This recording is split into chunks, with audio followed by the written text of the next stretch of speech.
kelima calon ini nafsu besar, agak kurang. Ini dalam konteks pembangunan, bukan berbicara apa pencemaran nama baik, ini bukan. Dalam konteks pembangunan, belum ada dari kelima calon ini yang berani misalnya, visi misi saya 5 tahun, kalau visi misi saya akan bawa misalnya, semua infrastruktur dasar itu tuntas, semua isu strategis, isu kebutuhan dasar ini belum saya lihat di 5 calon ini. Bagaimana mau membangun komunitas itu menurut saya tinggi.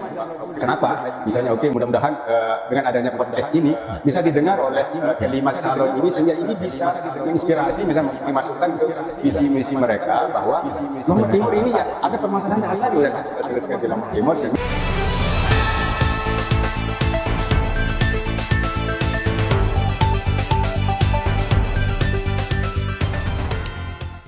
Assalamualaikum warahmatullahi wabarakatuh. Kembali lagi di Dimensi NTB.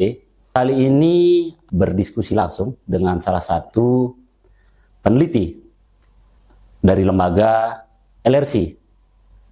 Untuk itu, kepada sahabat Dimensi NTB, saya akan langsung perkenalkan siapa sosok dari peneliti. Assalamualaikum warahmatullahi wabarakatuh. Waalaikumsalam. Sehat, kan dokter ya? Alhamdulillah. Ya, kenalkan langsung Pak Dokter di LRC pada posisi apa? Silakan Pak Dokter. Ya, baik. Duluan. Terima kasih Pak Hul berkenan hadir dan mengajak kita untuk diskusi pada pagi hari ini. Ya, saya Maharani dari Lombok Research Center. Selama ini saya di Lombok Research Center atau LRC itu sebagai salah satu peneliti terkait dengan pembangunan di daerah. Kayak gitu Pak Hul. Kita di Lombok Timur melihat dinamika kita hari ini dengan pasca dilakukannya putusan oleh MK sendiri, itu seperti apa mengawali diskusi kita dulu? Ya, menarik sebenarnya. Awalnya saya secara pribadi pribadi pesimis awalnya ketika melihat kontestasi yang akan dilakukan di Lombok Timur dengan persyaratan-persyaratan yang cukup berat lah untuk beberapa calon, sehingga di awal sebelum putusan ini muncul ada tiga kandidat yang sangat betul-betul kelihatan gitu ya sampai ke masyarakat. Yaitu sebut saja misalnya bagaimana pasangan Iron Edwin, pasangan Lutfi dengan Wahid, pasangan Rumaksi dengan Sukisman kayak gitu. Nah, dengan adanya putusan MK ini memberikan warna baru, angin segar bagi beberapa tokoh yang ada di Lombok Timur untuk maju di kontestasi ini. Nah, ini pun akan berdampak positif ke berbicara pembangunan ya. Kita berbicara pembangunan ketika ada semakin banyak pilihan di masyarakat, diberikan pilihan-pilihan mana sih figur-figur yang misalnya yang layak untuk menahkodai Lombok Timur 5 tahun ke depan. Tentu misalnya dengan ide-ide atau dengan gagasan-gagasan yang ingin ditonjolkan oleh beberapa calon ini. Nah, putusan MK ini membawa angin segar khusus untuk masyarakat Lombok Timur, untuk bagaimana arah pembangunan Lombok Timur 5 tahun ke depan. Nah, dengan adanya semakin banyak alternatif ini, sehingga calon-calon pun ini akan berusaha menawarkan dalam tanda kutip tidak hanya materi, berusaha menawarkan ide-ide yang cerdas, ide-ide pembangunan yang relevan sesuai dengan kebutuhan Lombok Timur. Nah, ini kalau saya melihat semakin banyak calon, semakin banyak tokoh-tokoh atau masyarakat Lombok Timur yang maju, ini akan memberikan angin segar baru lah untuk dalam konteks pembangunan. Yang jelas sangat positif lah. Artinya memberikan warna terbaru, memberikan warna tersendiri di pilkada kita. Sejauh ini nih Pak Dokter, dari ada 5. Tadi ada 3 disebutkan, ada Iron Edwin dengan tagline-nya smart, lalu kemudian ada Lutfi Wahid dengan tagline-nya manis, maju dan harmonis, lalu kemudian ada Pak Rumaksi dengan wakilnya Pak Sukisman dengan tagline ramah. Ada 2 lagi yang muncul dengan adanya SCP dan Patihin dengan tagline Solah dan Soleh. Oh, Solah Soleh ya. Ya, terus yang terakhir ini juga bikin kita terkejut adalah Pak Tanwir bersama Daeng Palori dengan tagline mereka tanda. Kalau ada nggak yang dilihat dari dari kelima ini sampai hari ini nih Pak Dokter. Ya, ya. Terkait kita gambaran tentang 5 tahun ke depan. Betul. Ya. Ini yang menarik. Jadi kalau berbicara pembangunannya, saat ini kita sebagai daerah Kabupaten Lombok Timur ini tidak bisa terlepas dari apa yang sudah direncanakan oleh pemerintah pusat. Pemerintah pusat sudah menyusun RPJMN. Ya. Rencana pembangunan jangka panjang nasional itu dari 2025 sampai 2045. Ya. Itu diturunkan oleh provinsi. NTB sudah menurunkan itu ke RPJPD daerah 2025-2045. Pun saat ini Lombok Timur sedang proses. Ya. Mungkin dalam 2-3 bulan ini sudah diketok. Nah, dari kelima calon ini yang sampai saat ini belum saya lihat, belum ada yang membuat sebuah gagasan atau ide yang sesuai dengan kebutuhan dasar kita yang diturunkan dari RPJPN, RPJPD ke visi misinya. Ini yang belum saya lihat. Contoh misalnya dengan jargon smart tadi. Ya. Apa yang akan kita sematkan pembangunan 5 tahun ke depan?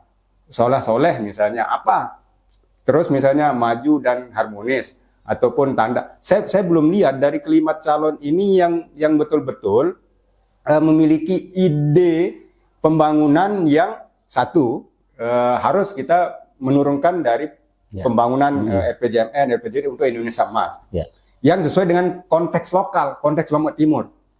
Contoh misalnya, kita berbicara infrastruktur dasar saja. Belum ada kok dari kelima calon ini yang berani misalnya, visi misi saya 5 tahun ini Lombok Timur saya akan bawa misalnya semua infrastruktur dasar itu tuntas. Apa infrastruktur dasar? Ada jalan, ada irigasi, misalnya ada penerangan. Oke, kalau penerangan itu urusannya PLN. Tapi urusan air, urusan jalan ini urusan kabupaten. Nah, dari kelima ini belum ada. Belum ada. Belum kita berbicara IPM. Misalnya angka harapan sekolah kita ini sangat rendah. Belum berbicara kemiskinan. Kemiskinan ini kalau bicara NTB kita tertinggi di NTB. Belum ada yang menyentuh ke arah sana. Belum berbicara stunting kita masih tinggi. Belum berbicara misalnya angka kematian ibu, angka kematian bayi. Belum berbicara bagaimana pemberdayaan perempuan. Belum ada dari kelima calon ini yang menyentuh ke sana. Terkait misalnya dengan tagline ataupun visi misinya. Jadi isu-isu strategis, isu-isu kebutuhan dasar ini belum saya lihat di 5 calon ini. Bagaimana mau membangun Lombok Timur itu maksud saya. Jadi kenapa misalnya mudah-mudahan dengan adanya podcast ini bisa didengar oleh kelima calon ini sehingga ini bisa menginspirasi misalnya dimasukkan ke visi misi mereka bahwa Lombok Timur ini ada permasalahan dasar loh yang harus kita selesaikan di Lombok Timur sehingga kayak gitu. Tidak hanya permasalahan dasar tapi saya ingin ini bagaimana menarik. Dokter, menarik ya karena tadi disebut kita punya ada program hal yang mendasar. Ada tadi disebut tentang infrastruktur. Kalau dari pengamatan Pak Dokter sendiri, kita dalam posisi apa sih hari ini ya yang mungkin kemudian akan menjadi rekomendasi lah buat beberapa calon untuk melakukan. Contoh kondisi kita misalnya dari sisi infrastruktur misalnya. Berbicara infrastruktur. Kemantapan jalan kabupaten kita ini sekitar 1.400 km. Baru sekitar 60% yang mantap. Belum yang rusak sedang, rusak parah. Yang mantap ini pun dengan 3 tahun terakhir ini tidak ada pembangunan untuk untuk perbaikan dan lain-lain dalam arti di kebijakan anggaran yang jelas. Ini pun bisa kita katakan mungkin akan ada penambahan. Penambahan misalnya kerusakan itu. Tetapi dari kelima calon ini belum ada yang konsen ke arah sana. Saya sebagai calon Bupati Lombok Timur, 5 tahun saya memimpin misalnya semua jalan kabupaten tuntas misalnya belum ada yang berani kita gitu. Berbicara air misalnya, dari 21 kecamatan di Lombok Timur ini saat ini 15 kecamatan kita kekeringan. Belum ada dari 5 calon ini yang berani, ketika saya jadi calon, saya akan fokus misalnya tidak ada permasalahan air lagi gitu. Apalagi kalau menjelang-jelang kemarau gitu kan? Ini puncak kemarau. Ini sekarang ini puncak kemarau sehingga 15 kecamatan dari 21 kecamatan di Lombok Timur kering. 264 mungkin sekitar 150 yang masih belum ada. Ini infrastruktur dasar. Kita mau bawa kemana Lombok Timur? Yang dasar saja belum kita selesaikan. Yang selanjutnya kemiskinan. Ya. Kita ini sekitar 16% kemiskinan, 196.000 masyarakat Lombok Timur miskin dan tertinggi se-NTB. Belum ada yang saya lihat dari kelima calon ini, oh setiap tahun saya harus menurunkan 1% kemiskinan di Lombok Timur misalnya. Belum berbicara kesehatan, rumah sakit, fasilitas kita seperti apa, honorer. Nah ini maksud saya, kelima calon ini belum ada yang berani adu gagasan terkait dengan permasalahan dasar apa yang dibutuhkan oleh Lombok Timur itu. Artinya kalau sepanjang yang dilihat per hari ini gitu kan, bahwa 5 pasang calon ini belum siap gitu ya. Itu artinya ya? Ya, kalau saya lihat dari visi misi, dari tagline yang mereka tawarkan ke masyarakat, saya masih katakan belum siap. Ya. Kalau tanggapan Pak Dokter sendiri ini, kalau kita berbicara dua hal, pendidikan dan kesehatan seperti apa kita di Pondok? Nah, ini menarik. Kalau calon provinsi mungkin sudah saya dengar di beberapa media online atau apa. Ada beberapa calon yang berani misalnya, saya akan gagal jadi pemimpin ketika mengharapkan APBD untuk membangun daerah. Jadi dia sudah memiliki bayangan dari mana dia pos-pos anggaran tambahan, atau apakah misalnya meningkatkan PAD atau misalnya ada investasi lain, kerjasama MOU dengan perusahaan dan lain-lain. Nah, terkait dengan kesehatan dan pendidikan kita, rata-rata harapan sekolah kita hari ini itu 13,7 tahun. Kalau kita ibaratkan itu baru kelas 1 SMP, itu rata-rata kita di Lombok Timur. Sehingga PR kita berat. Ini dari teknis, angka rata-rata. Belum kita berbicara fasilitas. Belum kita berbicara bagaimana permasalahan guru honorer. Banyak sekali masalah. Banyak sekali. Ini pendidikan. Ini yang menjadi PR. Siapapun yang terpilih. Nah, ini maksud saya, dari kelima calon ini, belum ada yang mengeluarkan gagasan, oke, misalnya saya berani nyalon ini, saya akan tuntaskan guru honorer. Oke, saya nyalon ini, saya akan tuntaskan stunting 0% stunting di Lombok Timur. Artinya harus berani menyampaikan dengan kontrak politik terhadap masyarakat. Iya, gitu. karena masyarakat ini belum ada yang berani ya. Belum ada yang berani, sehingga seperti yang saya bilang ini, kelima calon ini nafsu besar, agak kurang. Ini dalam konteks pembangunan, bukan berbicara apa pencemaran nama baik, penghina, bukan. Dalam konteks pembangunan, dalam konteks kemana kita akan membawa Lombok Timur ini 5 tahun. Ya. Artinya dari sisi kesiapan dengan konsep bagaimana 5 tahun ini, Pak Dokter mengatakan bahwa kelima calon ini belum siap. Belum siap. Dari sisi konsep. Sisi konsep. Lalu kemudian pertanyaan saya selanjutnya, Pak Dokter.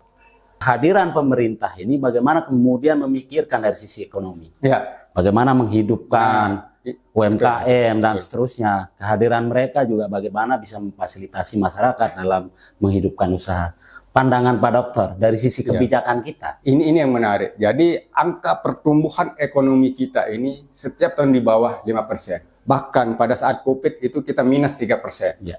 Kita minus 3% tahun. Jadi ke depan kita ini akan memasuki, kita sudah berbicara teknologi, kalau kabupaten lain itu sudah maju. Nah, yang kita inginkan sebagai masyarakat Lombok Timur, ada calon yang berani mengatakan, oh oke, ketika saya menjadi calon ini, saya bisa target pembangunan ekonomi 6% atau 7%. Saya akan bisa membuka lapangan pekerjaan misalnya untuk anak-anak muda, sekian ratus anak-anak. Saya akan bisa meningkatkan UMKM kita naik kelas. UMKM kita ini sekitar 300.000 loh yang ada di Lombok Timur. Tapi dari 300.000 sekian UMKM ini belum ada yang naik kelas. Artinya mereka masih bukan menengah lagi, sudah di bawah mikro dengan permodalan dan lain-lain. Nah, kalau kita hanya mengandalkan anggaran APBD belanja kita, anggaran belanja kita tahun 2024 ini, kalau 2025 saya sudah baca kemarin itu sekitar 3,2 triliun. Itu sangat kecil dengan kalau kita ingin melihat sebarak wilayah kita yang luas, jumlah penduduk kita yang 1,4 juta, sangat kecil, sehingga dibutuhkan pemimpin yang mampu Tidak hanya mengelola 3,2 triliun ini, mampu mendatangkan lebih banyak, Pak Hod. Kita punya potensi loh. Kita tidak hanya berbicara permasalahan, kita punya potensi. Potensi kita ini, kalau kita berbicara secara letak geografis lah, Paul. Kita ini diapit oleh 2 kawasan ekonomi khusus. Di timur ada Kek Bajo, di barat ada Kek Mandalika. Dan mereka ini sangat ketergantungan dari sisi logistik di Lombok Timur. Artinya sektor pertanian kita. Sektor pertanian, itu sektor pertanian penyumbang 27% PDRB. Belum ada calon yang berani, ketika saya menjadi calon bupati, petani kita sejahtera. Kenapa? Kita akan membuat iklim usaha, misalnya bagaimana konektivitas antar daerah Lombok Timur dengan Bajo, Lombok Timur dengan Lombok Tengah, Lombok Timur dengan daerah lain. Karena semua potensi ini dibutuhkan oleh daerah lain. Tapi belum ada pemikiran ke sana dari calon-calon ini. Ini maksud saya, Pak. Jadi, infrastruktur dasar kita masih banyak, tapi potensi besar. Nah, belum ada calon yang berani, saya akan mengelola Lombok Timur seperti ini kan. Itu maksud saya. Jadi poinnya adalah bahwa bakal calon yang hari ini itu secara garis besar belum ada yang berani. Itu pandangan. Mungkin belum paham terlalu detail tentang Lombok Timur. Padahal mereka orang Lombok Timur itu satu. Yang kedua, belum ada berani menyatakan sikap bahwa dengan ide dan gagasan, saya akan melakukan ABC dengan konteks bagaimana menyelesaikan permasalahan menggunakan potensi yang ada ini. Belum saya lihat. Tetapi dari 5 ini adalah yang lebih baik dari yang baik ya gitu. Sehingga memang ada. Tinggal ini akan menjadi pemilihan masyarakat dan seperti apa terobosan. Masih ada 3 bulan. Ada 3 bulan lagi masa kampanye, ada 3 bulan lagi masa perbaikan seperti apa. Memandang misalnya kebutuhan dasar ini menjadi sebuah ide gagasan untuk membuat program dan menarik simpatisan. Ini bisa 3 bulan. Menarik dari ketika kita berbicara ekonomi, Pak Dokter, karena tadi disinggung tadi tentang bagaimana peluang-peluang pasar. Kan? Kita di Lombok Timur ini kan dengan keindahan alam kita, dengan adanya Gunung Rinjani, lalu kemudian potensi-potensi pantai kita dan beberapa objek yang lainnya. Bagaimana sih tingkat keseriusan dari pemerintah kita dalam melakukan konektivitas dari semua, baik dari sisi pertanian, lalu kemudian dengan adanya beberapa potensi wisata kita. Bagaimana Pak Dokter melihat dari sisi itu? Nah ini yang saya juga lakukan beberapa kajian. Mungkin dari beberapa calon ini ada yang sudah berpengalaman, misalnya ada misalnya dengan pasangan Soleh dengan SDP sudah berpengalaman di nasional, ada Lutfi sudah berpengalaman di nasional. Mungkin bisa memotret ini ke depan. Bisa memotret ini ke depan seperti apa potensi itu. Potensi yang besar di Lombok Timur ini bisa menjadi sebuah pondasi dasar pembangunan ekonomi kita. Sebagai contoh, kita belum berbicara potensi alamnya. Ini berbicara komoditi saja. Tembakau kita, baik Rajang maupun tembakau Virginia ini, uang yang berputar di bis ini bisa sampai 10 triliun loh setahun. Ini kalau kita kelola bagus, ini kan akan bisa meningkatkan pertumbuhan ekonomi. Komoditi hortikultura. Dari satu komoditi saja uang yang berputar 2 triliun. Dari satu komoditi belum bicara tomat dan lain-lain. 2 triliun. Kalau ini bisa dimanfaatkan, bagaimana merancang sebuah iklim usaha atau membuat konektivitas antar daerah. Tetapi sayangnya sampai hari ini, misalnya ketika kita melihat kebijakan anggaran di sektor itu, contoh misalnya sektor mana atau dinas mana yang teknis yang menggarap masalah perekonomian. Ada Perindak, ada perindustrian, ada koperasi. Tidak sampai 30 miliar tiap tahun anggarannya. Jadi kalau dari 3 artinya triliun, pemerintah dari melihat itu pemerintah belum serius gitu. Belum serius. Dari anggaran 3,2 triliun ke 30 miliar kan cuma 1%. Bagaimana kita mau mengejar pertumbuhan ekonomi yang 5% kalau anggarannya 1%? Artinya kan memang nafsu besar, tenaga kurang. Artinya keinginannya yang kurang. Artinya apa yang disampaikan tadi ini kemudian bisa menjadi ruang kepada 5 pasang calon untuk melakukan menyiapkan konsep-konsep visi misi ke depan dalam membangun Lombok. Itu maksud saya kenapa saya sangat antusias dan semangat ketika diajak diskusi hari ini. Semoga dengan melihat hasil diskusi potensi-potensi yang ada ini menjadi sebuah ide dari kelima calon ini dituangkan ke dalam visi misi. Karena visi misi calon ini nanti yang akan menjadi dasar penyusunan RPJMD. Walaupun misalnya tidak boleh harus mengikuti RPJMD provinsi atau RPJPD provinsi dan lain. Tetapi dengan adanya visi misi yang menjadi dasar ini, dengan melihat potensi apa kelebihan atau keunggulan kita baik alam maupun potensi sumber daya yang lain, sumber daya manusia, ini bisa dimanfaatkan menjadi fondasi dasar pembangunan untuk 5 tahun Lombok Timur. 5 tahun ke depan ya. 5 tahun ke depan. Termasuk dengan kehadiran beberapa badan usaha kita kan. Ya itu, jadi badan usaha itu juga harus didorong, jangan malah dihapus, diperbanyak badan usaha kayak gitu. Jadi kalau daerah itu ingin besar, Pak Hul, jadi harus besar unit-unit usaha dalam bentuk BUMD. Negara saja itu ada puluhan atau bahkan ratusan badan usaha milik negara. Kenapa tidak? Misalnya Lombok Timur kita punya 10 BUMD, kan keren, ini bisa membuka lapangan. Tapi bisa jalan kan? Jangan hanya tapi tidak bisa jalan. Harus profesional. Nah inilah bagaimana dibutuhkan leader yang kuat, pemimpin yang kuat. Nah, kelima calon ini kan saat ini kita anggaplah terbaik lah Lombok Timur. Harus mampu bagaimana mengelola konektivitas antar daerah Lombok Timur dengan Bajo, Lombok Timur dengan Lombok Tengah, Lombok Timur dengan daerah lain. Karena semua potensi ini dibutuhkan oleh daerah lain. Tapi belum ada pemikiran ke sana dari calon-calon ini. Ini maksud saya Pak. Jadi infrastruktur dasar kita masih banyak, tapi potensi besar. Nah, belum ada calon yang berani, saya akan mengelola Lombok Timur seperti ini kan. Itu maksud saya. Mengelola BUMD bagaimana memanajerial. Mereka ini leader. Kalau leadernya lemah, otomatis ke bawah akan lemah.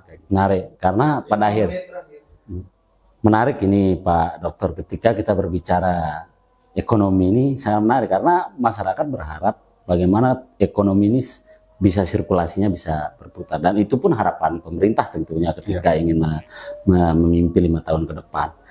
Tapi yang ingin sedikit saya singgung adalah selain ada potensi yang tadi, kita juga di Kabupaten Lombok Timur ini kan ada beberapa titik wilayah ini kan melakukan ada galian gitu kan. Nah, seharusnya kita ini Pak Dokter untuk melakukan ada kesinambungan dari semua ini yang tentunya nanti akan berdampak terhadap PAD kita. Seharusnya seperti apa sih? Terutama misalnya kita dengan beberapa wilayah yang ada di Kabupaten Lombok Timur ini menjadi tempat dilakukan industri galian gitu. Ya, mungkin sedikit saja lah di akhir kita nih. Memang kalau kita melihat potensi pertambangan ini penyumbang nomor 2 PDRB di Lombok Timur. Kalau tidak salah sekitar 16% kalau tidak salah. Penyumbang kedua di bawah pertanian secara umum. Jadi potensi ini cukup besar.